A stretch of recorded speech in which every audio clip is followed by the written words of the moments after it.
নমস্কাৰ প্ৰিয় বন্ধু, মোৰ আন এটি ভিডিঅ'লৈ আপোনালোকক সকলোকে স্বাগতম জনাইছোঁ। আজি মোৰ কলডিল আৰু দালি আৰু চিকেনৰ ৰেচিপি আপোনালোকৰ লগত শ্বেয়াৰ কৰিব লৈছোঁ। আশা থাকিলে আপোনালোকে ভিডিঅ'টো শেষলৈ চাব বুলি। তেন্তে বলক আজি ভিডিঅ'টো ষ্টাৰ্ট কৰোঁ।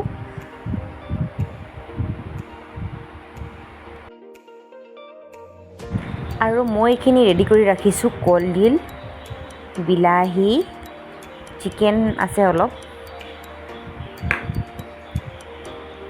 আৰু এয়া চিকেন এটা লেগ পিছো আছে তাতে, সৰু আলু এটা, আৰু এফালে মছলাখিনিও ৰেডি কৰি ৰাখিছোঁ। বহুত মছলা দি নবনাওঁ মই, আৰু লগতে মই দালি দিম। এইখিনি সকলোখিনি মই ৰেডি কৰি ৰাখিছোঁ। এতিয়া বনাব ষ্টাৰ্ট দি দিওঁ। আৰু মোৰ এইফালে কেৰাহীত তেল গৰম হৈ গ'ল, পিঁয়াজ দিবলৈ ষ্টাৰ্ট কৰিলোঁ। এতিয়া পিঁয়াজখিনি অলপ ৰঙচুৱাকৈ ভাজি লওঁ মই, আৰু লগতে ইয়াত দিছোঁ তেজপাত,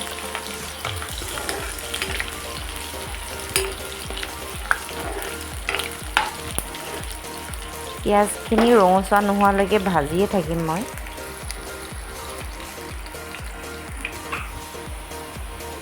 আৰু এইটো পিঁয়াজৰ কালাৰ ৰঙা হৈ গ'ল। এতিয়া আদা নহৰু পিচাখিনি দি দিছোঁ।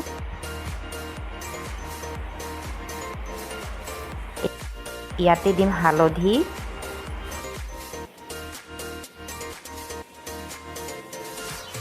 আৰু লগতে অলপ জিৰা গুড়ি আৰু ধনিয়া গুড়ি অকণমান দি দিছোঁ।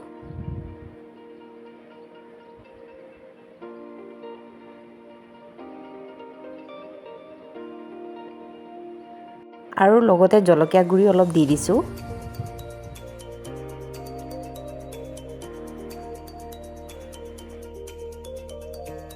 এতিয়া দিছোঁ চিকেনখিনি, আৰু লগতে কেঁচা জলকীয়া ফালি পেলাই দি দিছোঁ 3টামান।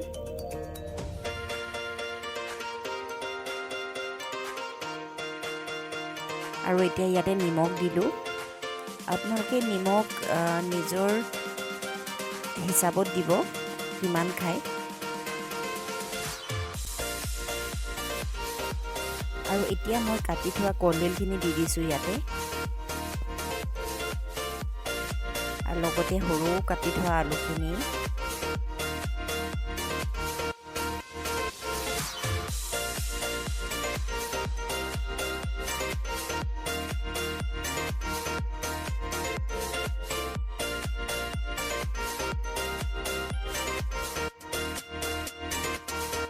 আৰু এতিয়া মই অলপ দেৰি ঢাকনটো লগাই থ'লোঁ। তাৰপিছত আকৌ খুলি চালোঁ, এয়া পানী অকণমান ওলাইছে নিজে। এতিয়া মই তিয়াই ৰখা দালিখিনি দি দিছোঁ ইয়াতে।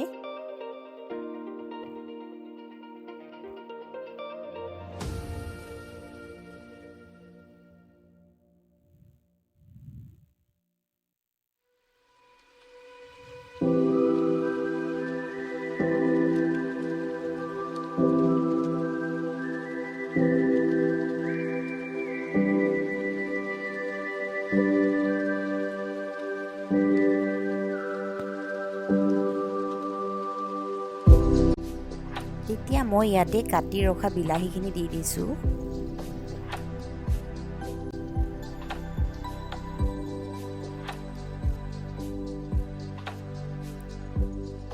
আৰু ইয়াতে এতিয়া পানী এড কৰি দিছোঁ। মই অলপ থুপথুপীয়াকৈ বনাম।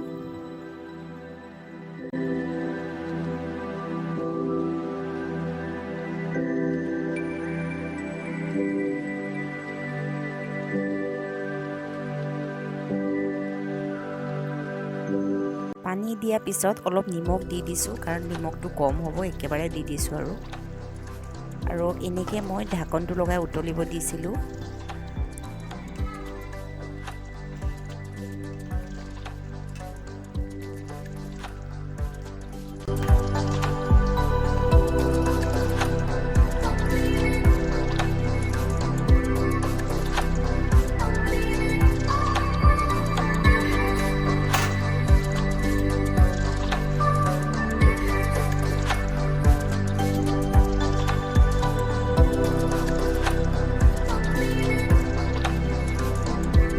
আৰু শেষত মই পদুনা পাত কাটি পেলাই দি দিছোঁ।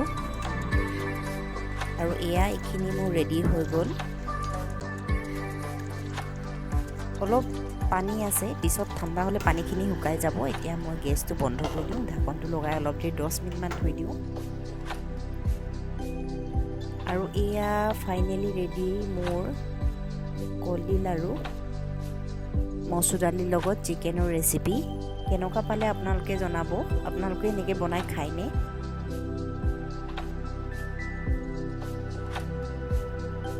আৰু আপোনালোকে মোৰ ভিডিঅ'টো শেষলৈ চোৱাৰ বাবে বহুত বহুত ধন্যবাদ। আজিলৈ ইমানতে, বাই বাই। নেক্সট ভিডিঅ'ত লগ পাম।